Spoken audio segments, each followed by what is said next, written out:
নমস্কার, আমি রাখি শাস্ত্রী। আশা করি সকলেই ভালো আছেন। সকলকে আমার আন্তরিক শুভেচ্ছা, অভিনন্দন। আজকের আলোচনার বিষয় কুম্ভ রাশি, কুম্ভ লগ্ন কেমন যাবে, কুম্ভ রাশির ক্ষেত্রে বলবো কেমন যাবে 2024 সাল। কুম্ভ রাশির ক্ষেত্রে কি হতে চলেছে জেনে নেওয়া যাক। 2024 সালকে সংখ্যাতত্ত্ববিদ্যা অনুযায়ী যদি আপনারা ক্যালকুলেট করেন বা নিউমেরোলজি ওয়াইজ যদি আপনারা ক্যালকুলেট করেন 2+2+4 অর্থাৎ 8 শনির বছর। প্রতি 8 বছর অন্তর অন্তর শনির বছরটি আসে। বিগত 8 বছর ধরে যারা অনেকভাবেই পাপ কর্ম করেছেন তাদেরকে এই সময় শাস্তির সময়, আর যারা পুণ্য করেছেন তাদেরকে এই সময় ভালো ফল। শনি ন্যায়ের অধিকারী। 2024 সাল হার্ড ওয়ার্ক বছর, স্মার্ট ওয়ার্ক করার বছর। আলসেমি বা দিবাস্বপ্ন দেখলে ক্ষতি বা বাসি খাদ্য খাবেন না। অপরিচ্ছন্ন থাকলেও কিন্তু ক্ষতিকর হতে পারে। 2024 সালটি অত্যন্ত গুরুত্বপূর্ণ। একটি দুটি নয়, চারটি গ্রহণ হতে চলেছে 2024 সালে। আর 2024 সালে কুম্ভ রাশি জাতক জাতিকাদের রাশিতেই আছে শনি। সুতরাং এই ভিডিওটা আপনাদের জন্য ভীষণ গুরুত্বপূর্ণ হতে চলেছে। তবে 9টি গ্রহ 2024 সালে কবে কখন বকরি হবে, মার্গী হবে, প্রত্যেকটি গ্রহের দৃষ্টিগত আলোচনা জানুয়ারি টু ডিসেম্বর মাস আপনাদের জীবনের প্রতিটি ক্ষেত্র নিয়ে বিস্তারিত আলোচনা সহ আমি আপনাদের সাথে আজকে আলোচনা করব। তো এমন এমন কিছু গুরুত্বপূর্ণ আপনাদেরকে আলোচনা করব যা আপনাদের জীবনে 100% ঘটিত হতে চলেছে। তো দেখে নিয়ে যাওয়া কি হতে চলেছে। প্রথম আমি যা বলবো আপনাদের কাছে সেটা হচ্ছে 2024 সালে দেখুন আপনাদের রাশির মালিক শনি আপনাদের রাশিতেই অবস্থান করছে।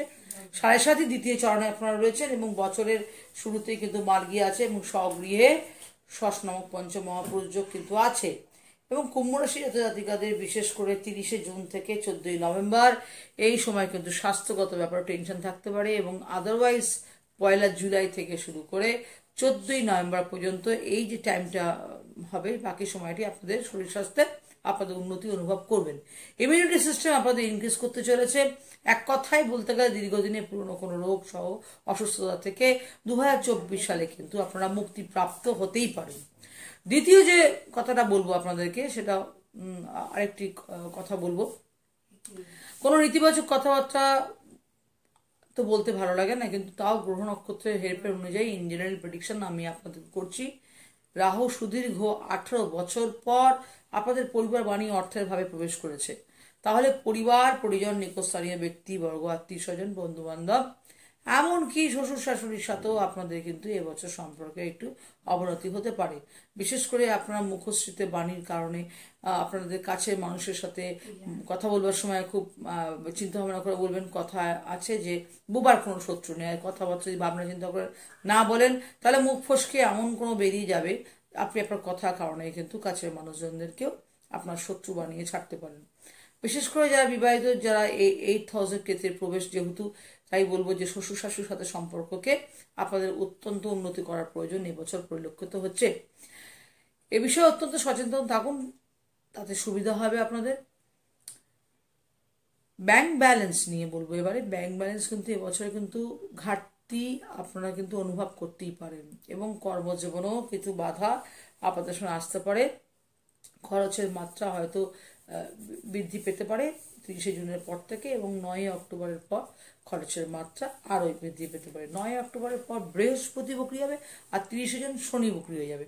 রাহু তো আপনাদের অর্থভাবেই বসে আছে পুরো বছরটি জুড়ে। সুতরাং এই বছরটি কিন্তু সঞ্চয়ের মাত্রায় কিন্তু একটু ঘাটতি পড়বে। এই বাজেটকে শুরু থেকে নিয়ন্ত্রণের মধ্যে রাখুন, তা না হলে বছর শেষ হতে হতেই কিন্তু আপনারা আর্থিক সংকটের সম্মুখীন হয়ে যাবেন।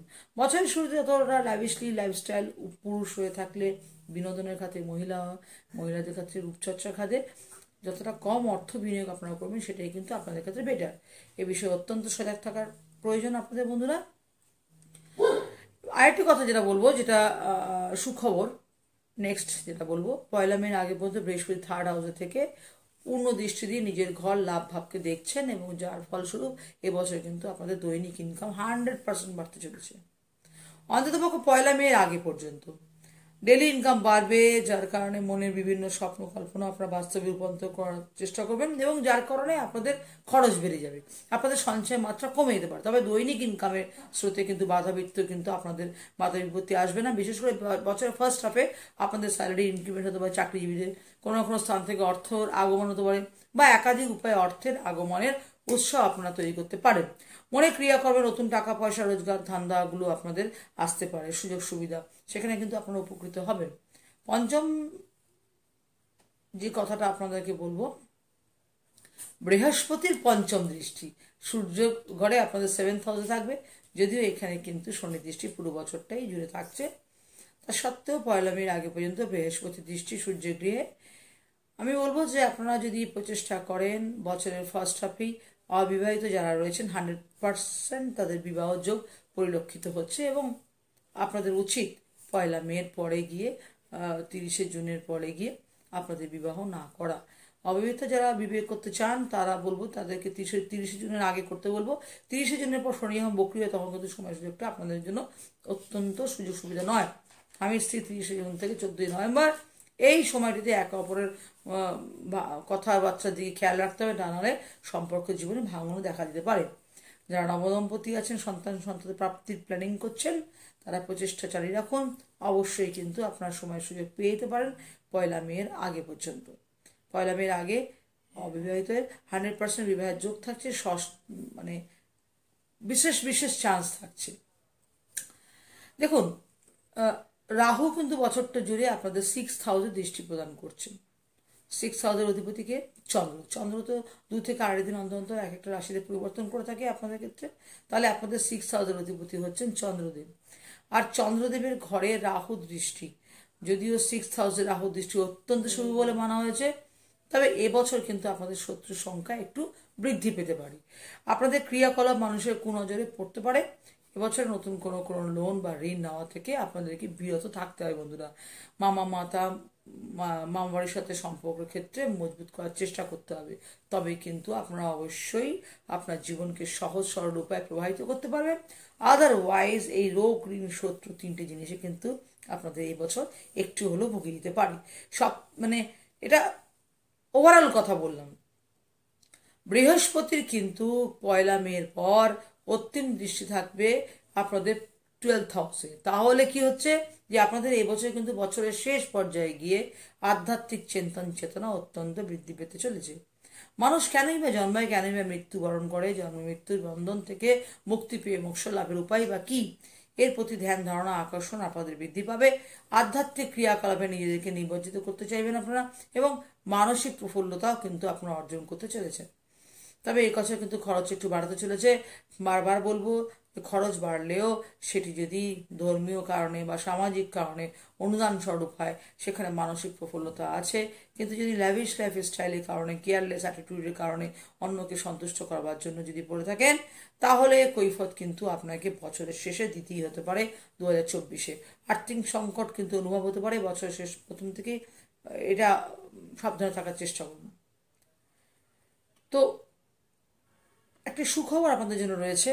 2024 সালের 19শে মে রবিবার সকাল 8:51 শুক্র গ্রহ আপনাদের সুখভাবের অধিপতি স্বগৃহে প্রবেশ করবেন, সুখভাবে প্রবেশ করবেন। 4th হাউসের অধিপতি শুক্র সেই ঘরে প্রবেশ করবে 2024-এর 19শে মে থেকে 12ই জুন, ধরতে গেলে প্রায় একটি মাস। শুক্রের এই যে মালব্য নামক যে রাজ্য, এটা কিন্তু আরেকবার ঘটিতে হবে। কখন ঘটিতে হবে?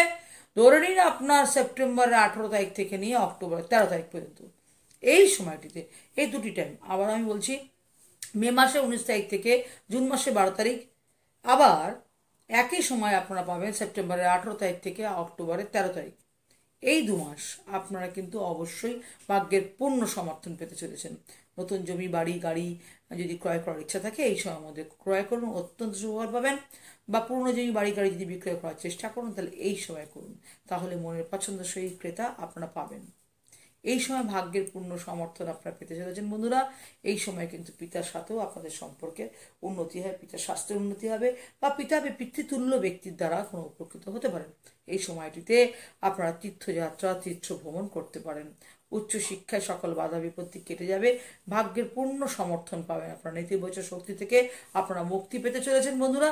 তো বন্ধুরা, এই যে ভবিষ্যৎবাণীটা আমি আপনাদের করলাম, এটি কিন্তু এই পৃথিবীতে যত কুম্ভ রাশির জাতক জাতিকা আছেন তাদের প্রত্যেকের জন্য।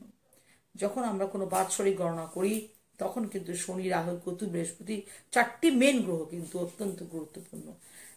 এটা তো আপনাদের গ্রহগত গোচরের জন্মছক অনুযায়ী আলোচনা করলাম।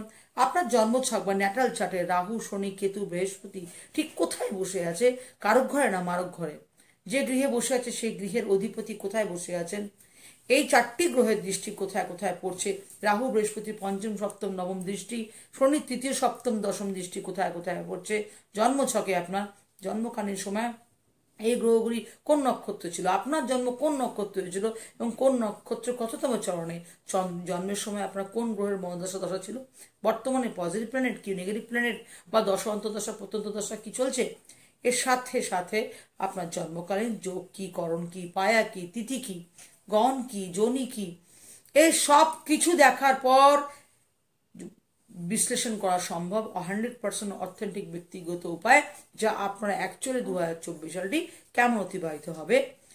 ইন জেনারেল আমি আলোচনা করেছি, ব্যক্তিগত নয়। ব্যক্তিগত আলোচনার জন্য এনি টাইম আপনারা আমার নাম্বারে যোগাযোগ করতে পারেন 9830908807। ভিডিওটি যদি আপনাদের ভালো লাগে, সুচিন্তিত মতামত আপনারা আমাকে কমেন্ট বক্সে লিখে জানাতে পারেন। যদি ভিডিওটি ভালো লাগে লাইক করতে ভুলবে না, শেয়ার করতে ভুলবেন না এবং বেল আইকনটি প্রেস করতে ভুলবেন না। নমস্কার, ভালো থাকবেন।